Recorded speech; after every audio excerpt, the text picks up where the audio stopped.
முருக பக்தர்கள் மாநாடு நடத்துகிறதால Iran Israel போர் நிற்குமா, விலைவாசி குறையுமா, குளோபல் வார்மிங்க்கு ஏதாவது தீர்வு கிடைக்குமா, இந்த மாதிரி பல கிரிட்டிக்கலான கிடுக்குப்பிடி கேள்விகளெல்லாம் நம்மளை கேட்டுக்கிட்டு இருக்கிறாங்க.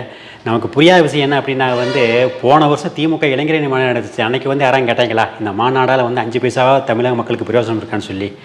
கம்யூனிஸ்ட் கட்சி செம்படை மாநாடுன்னு சொல்லி மாநில மாநாடு நடத்தினாங்களே, அன்றைக்கி போய் யாராவது இந்த கேள்வி கேட்டாங்களா? போன வாரம் அண்ணன் திருமாவளவன் திருச்சியில் கோட்டு சூட்டு மாநாடு நடத்தினார். அந்த மாநாட்டுக்கு எதிர்த்து எவனாவது இந்த மாதிரி கேள்வி கேட்டாங்களா?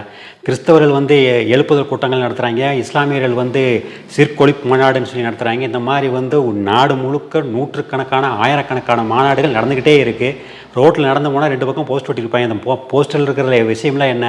மாநாடு, பேரணி, ஆர்ப்பாட்டம், இதுதான் நாடு முழுக்க தினந்தோடு நடந்துக்கிட்டே இருக்குது. எதுக்குமே வாயை திறக்காதவனுங்க இந்த முருக பக்தர்கள் மாநாடுன்னு சொன்ன உடனே கிட்டத்தட்ட 3 மாதமாக கேவி எழுதிட்டு இருக்கிறாங்க. இன்னும் சொல்ல போனால் இந்த மாநாடு இன்னைக்கு இந்த அளவுக்கு மிகப்பெரிய வெற்றி அடைஞ்சிருக்கிறது. லட்சக்கணக்கான பேர் திரண்டு இன்னைக்கு தமிழ்நாடே திரும்பி பார்த்துருக்கு. இந்திய அளவில் ட்ரெண்டிங்காக இருக்குது. அப்படின்னா இவ்வளவு பெரிய மிகப்பெரிய பிரம்மாண்ட வெற்றிக்கு காரணம் யார் அப்படின்னா இந்த அழுவாச்சி கோஷ்டிகள் தான்.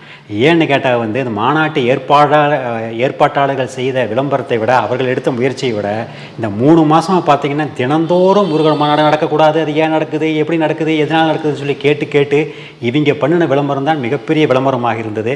அதனால தான் இந்த மாநாடு இவ்வளோ தூரம் பேசு பொருளாக வெற்றியடைந்த ஒரு மாநாடாக மாறி இருக்குது அப்படிங்கிறதுல எந்த சந்தேகமே இல்லை.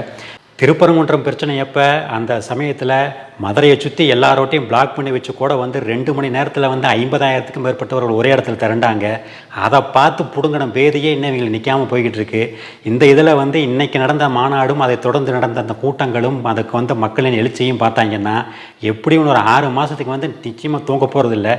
எது எப்படியோ முருகப்பெருமானின் அருளால் எவ்வளவோ தடைகள், இடையூறுகள் எல்லாவற்றையும் கடந்து இவ்வளவு பெரிய வெற்றிகரமான மாநாட்டை நடத்திய, அதற்காக உழைத்த மாநாட்டு நிர்வாகிகளுக்கும் அதில் கலந்து கொண்டவர்களுக்கும் நமது நன்றியும் வாழ்த்துக்களும். எம்பெருமான் முருகன் அருளால் இது போன்ற தரமான சம்பவங்கள் தொடர்ந்து நடைபெறட்டும் என்று நாம் முருகப்பெருமானை வேண்டிக் கொள்வோம்.